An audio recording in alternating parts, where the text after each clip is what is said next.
मित्रों, ये 3 बातें अपनी पत्नी से कभी नहीं बतानी चाहिए। और अगर कोई भी व्यक्ति भूलकर भी इन बातों को अपनी पत्नी से बता देता है तो उसके परिवार का सर्वनाश हो सकता है। मित्रों, आप सभी लोगों का स्वागत है आपके अपने YouTube चैनल। मित्रों, एक बार भगवान श्री कृष्ण जी मथुरा में अपने सिंहासन पर विराजमान थे। तभी अचानक से आकाश मार्ग से देवर्षि नारद जी नारायण नारायण का जाप करते हुए भगवान श्री कृष्ण जी के पास पहुंच जाते हैं और भगवान श्री कृष्ण जी को प्रणाम करते हुए कहते हैं, हे प्रभु, आपको मेरा प्रणाम है। तब भगवान श्री कृष्ण जी कहते हैं, हे देवर्षि नारद जी, लगता है कि आज आप हमारे पास अपने किसी प्रश्न के उत्तर जानने की अभिलाषा से यूं अचानक ही प्रकट हुए हैं। भगवान श्री कृष्ण जी की बात सुनकर देवर्षि नारद जी कहते हैं कि हे माधव, आप तो त्रिकालदर्शी हैं, आपको सब कुछ पहले से ही पता चल जाता है और आपको मेरे मन की सारी बातें भी मेरे बताने से पहले ही पता चल गई होंगी।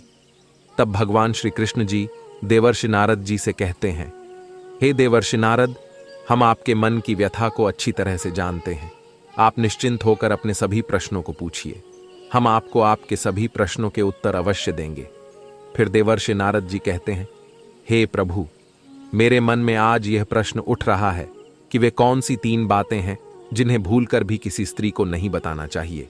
तब भगवान श्री कृष्ण जी कहते हैं, हे देवर्षि नारद जी, आज अपने इस प्रश्न को पूछकर पूरी मानव जाति का उद्धार कर दिया है, किंतु मैं आपको आपके इस प्रश्न का उत्तर देने से पहले आपको एक अत्यंत महत्वपूर्ण कहानी सुनाना चाहता हूं। लेकिन आपको इस कहानी को शुरू से लेकर अंत तक पूरा सुनना होगा, क्योंकि आधा अधूरा ज्ञान विष के समान होता है। भगवान श्री कृष्ण जी की बात सुनकर देवर्षि नारद जी कहते हैं, हे प्रभु, मैं आपको विश्वास दिलाता हूं कि मैं इस कहानी को शुरू से लेकर अंत तक पूरा अवश्य सुनूंगा और इस ज्ञान का विस्तार पूरे देवलोक में करूंगा। मित्रों, भगवान श्री कृष्ण जी देवर्षि नारद जी से कहते हैं, हे देवर्षि नारद जी, किसी नगर में एक किसान रहता था। वह बहुत ही मेहनती था और वह दिन रात कड़ी मेहनत करके अपने परिवार का पालन पोषण कर रहा था। लेकिन वह किसान बहुत ही गरीब था और गरीब होने की वजह से वह किसान बहुत परेशान रहता था। वह कभी कभी बहुत मेहनत करने के बाद भी अपने परिवार के लिए उपयुक्त भोजन तक कमा नहीं पाता था, जिससे अब वह किसान बहुत ही दुखी रहने लगा था। उसे पता नहीं चल पा रहा था कि उसने ऐसा कौन सा पाप कर दिया है जिसकी वजह से उसे गरीब से छुटकारा नहीं मिल पा रहा है। ऐसे ही कई वर्ष बीत जाते हैं, लेकिन एक दिन वह किसान अपने किसी कार्य के लिए कहीं जा रहा था। तब उसने देखा कि कई स्त्री और पुरुषों का समूह उसकी ओर चला आ रहा है और वे सभी किसी बात को लेकर बहुत प्रसन्न लग रहे हैं। तब जैसे ही वे सभी स्त्री और पुरुष उस किसान के पास से गुजरने लगते हैं, यह दृश्य देखकर वह किसान आश्चर्यचकित हो जाता है और अपने मन में सोचने लगता है कि ये सभी स्त्री और पुरुषों का समूह इतना प्रसन्न होकर कहां जा रहा है। वह किसान अभी इतना सोच ही रहा था कि तभी उसने अपनी ओर आते हुए एक युवक से पूछा कि इतने सारे स्त्री और पुरुष कहां जा रहे हैं और ये सभी इतने प्रसन्न क्यों हैं। तब वह व्यक्ति उस किसान से कहता है कि भाई, ये सभी स्त्री और पुरुष एक तपस्वी महात्मा जी के पास जा रहे हैं। सुना है वे सभी मनुष्यों के जीवन में घटित सभी घटनाओं को अपनी दिव्य दृष्टि में देख लेते हैं और उन सभी की समस्याओं का निवारण भी बताते हैं। इतना कहकर वह व्यक्ति वहां से चला जाता है। फिर उस किसान ने अपने मन में सोचा कि क्यों न मैं भी अपनी समस्याओं का निवारण पाने के लिए उन महात्मा जी के पास चलूं।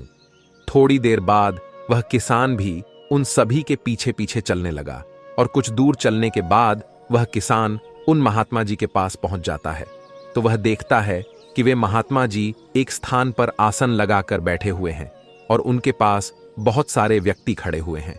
फिर वे महात्मा जी एक एक करके उन व्यक्तियों की समस्याओं का निवारण कर देते हैं और जब उस किसान की बारी आती है तो वह किसान उन महात्मा जी को प्रणाम करता है। तब वे महात्मा जी उस किसान से कहते हैं, हे पुत्र, तुम कौन हो और कहां से आ रहे हो। फिर वह किसान उन महात्मा जी से कहता है कि हे विप्र, मैं अपने जीवन से बहुत परेशान हूं, क्योंकि मैं बहुत मेहनत करता हूं, लेकिन मैं गरीबी से छुटकारा नहीं पा रहा हूं, बल्कि धीरे धीरे मैं और भी ज्यादा गरीब होता चला रहा हूं। उस किसान की बात सुनकर वे महात्मा जी अपनी दिव्य दृष्टि से उस किसान के जीवन में घटित सभी घटनाओं को देख लेते हैं और वे महात्मा जी उस किसान से कहते हैं, हे पुत्र, मुझे अच्छी तरह से पता चल चुका है कि तुम कठिन परिश्रम करने के बाद भी अपने परिवार का पालन पोषण ठीक तरह से क्यों नहीं कर पा रहे हो। तब उस किसान ने उत्सुकता से पूछा कि हे गुरुदेव, आपको क्या पता लगा है? आप मुझे विस्तार से बताएं। फिर वे महात्मा जी उस किसान से कहते हैं, हे पुत्र, तुम अपनी पत्नी को अपनी सभी बातें बता देते थे। हालांकि तुम्हारे भाग्य में राजयोग लिखा हुआ था, लेकिन अपनी पत्नी को ये 3 बातें बताने की वजह से तुम अभी तक गरीब ही हो।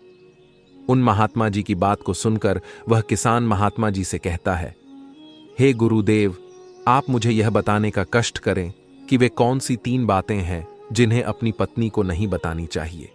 तब वे महात्मा जी उस किसान से कहते हैं कि हे पुत्र, मैं तुमको तुम्हारे इस प्रश्न का उत्तर देने से पहले तुमको एक अत्यंत महत्वपूर्ण कहानी सुनाना चाहता हूं, लेकिन तुमको इस कहानी को शुरू से लेकर अंत तक पूरा सुनना होगा। उन महात्मा जी की बात सुनकर वह किसान कहता है कि हे गुरुदेव, मैं आपको विश्वास दिलाता हूं कि मैं इस कहानी को शुरू से लेकर अंत तक पूरा अवश्य सुनूंगा। मित्रों, भगवान श्री कृष्ण जी देवर्षि नारद जी से कहते हैं कि हे देवर्षि नारद जी, वे महात्मा जी उस किसान से कहते हैं कि हे पुत्र, किसी समय की बात है, मध्य देश में एक अत्यंत शोभायमान नगर था। उस नगर में राजा विक्रमजीत नाम के राजा